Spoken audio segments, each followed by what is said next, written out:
आपला बाप जिवंत असायला हवा. माझ्या कवितेचं शीर्षक आहे आपला बाप जिवंत असायला हवा. वडिलांना कुणी बाबा, कुणी आबा, कुणी अण्णा, कुणी नाना, कुणी पप्पा, कुणी आप्पा, कुणी दादा, कुणी पिता, कसेही पुकारा.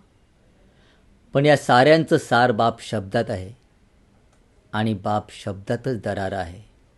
म्हणूनच आपला बाप जिवंत असायला हवा. आपला बाप जिवंत असायला हवा. काळजी करू नकोस, तुझा बाप अजून जिवंत आहे.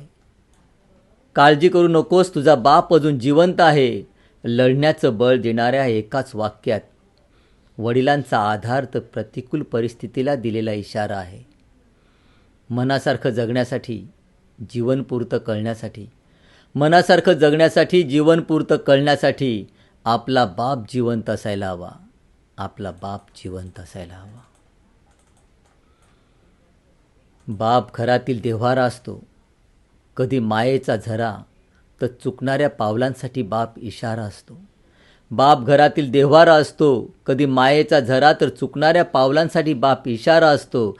कधी दिशाहीन वाहवत गेलो तर परतण्यासाठी बाप कवेत घेणारा किनारा असतो. संकटाला पायरीवर रोखून कुटुंब सलामत ठेवणारा बाप उंबरठ्यावरचा पहारा असतो. शिणलं जरी शरीर असलं तरी कुटुंबाला आडवं जाणाऱ्यांसाठी बाप जळजळीत निखारा असतो.